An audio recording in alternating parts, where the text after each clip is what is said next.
Hi, I'm Elizabeth. And I'm Cindy. And we're here with another feeding frenzy for the Master Key System. We're on part 4, number 4. Yes, we are. 4 by 4. When you say I think, the I tells the mind what it shall think. When you say I go, the I tells the physical body where it shall go. The real nature of this I is spiritual and is the source of the real power which comes to men and women when they come into a realization of their true nature. Yep, I agree. I agree with it. What's he saying there, though? The real I of me, not the personality, not this vessel, is actually the director. Just the one calling the shots. Which is God. Mm-hmm.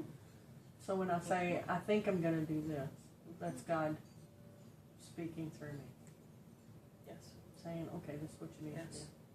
When I say, I'm going to go over there, then that's God speaking through me. Mm-hmm. Using my mind to direct Yes. When we are studying concepts like this, it brings me back to what I've heard, a lot of the years when I was growing up about Jesus in the Scripture. And every time he would say, it is not I, but the Father within. Mm-hmm. I think now that I'm older and have a little bit more conscious awareness of that, I think he was reminding himself as well as everyone that it's not this vessel you see, it's not the personality, it is the Father within. It's the real I. It's the real I, it's the God within. Yeah, and I keep thinking of the Wizard of Oz, where it's the little guy behind the curtain that's running the show. And we're just the robotics, so to speak, that's like you carrying were talking it forward. about the other day, and I think that movie you were thinking of was Avatar, when they actually get in those man-made things and they're trying to control them. Well, that's what we are actually in. So what surprises me the most is that even though I've had the background around the Bible all my life, that most of what I think and most of what I do and most of the things that cross my brain are actually from God. I spent all my life thinking I was a sinner and I was bad and that I was trying to get to good and so that the thoughts I had were bad and I should ignore those and get to godly thoughts. And actually every thought that crosses my mind, most every thought that crosses my mind is a godly thought anyway. And then we're the ones that put the judgment on it. Yes. Not God. Yeah.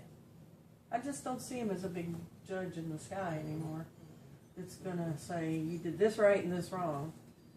It's all good to him. It's just what I choose.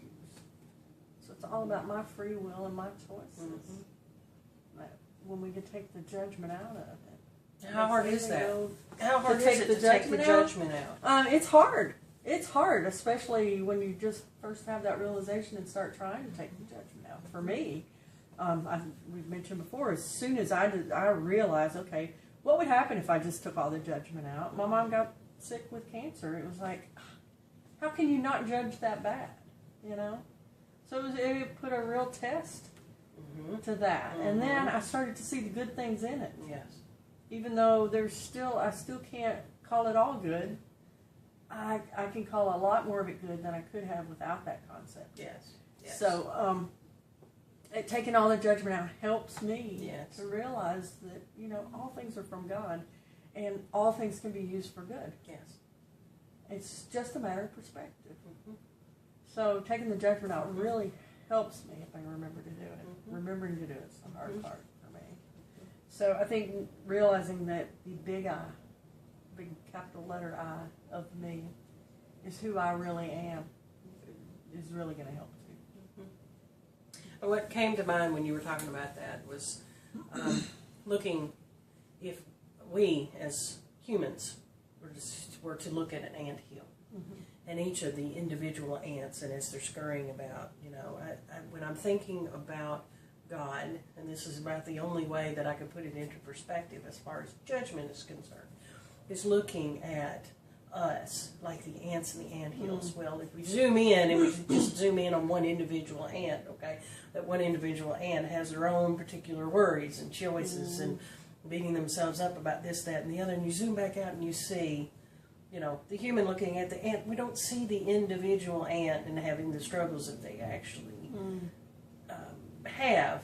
We're just looking at the big picture and watching how they work together and how some are not working as well as others are, but it's still coming together, because when you look at the big picture, it all comes together.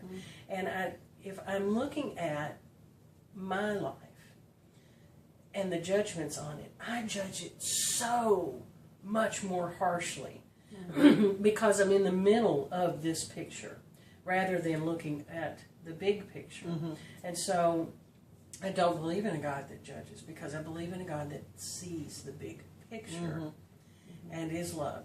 And you can't hold love and judgment in the same thought. Yeah. And so seeing the big picture, how can you judge it? Because it's still all coming together. Right. Do you see what I'm saying? Yeah. So I think of it like that. Once I can not necessarily have a godly thought, but have a godly perspective, then I can start to take the judgment out of it. Yeah. And say, you know what, it's all good. No matter how it looks like right here in my little part of the anthill, it's still all good. And it's all coming together. And it's all working together. And it's all working together. Right. And when you first started talking about the ants, I thought, wow, what if we could see through the eyes of the ants and could become part of the ants? That's the way God is for us, because He sees through each of us and He works through each of us. So that would be more along the lines of how it works with God now. Yeah. So that, or how I see it works. Yeah, how He uses us to make the big picture come together. That's real good stuff. It's good stuff. Shreen. Shreen.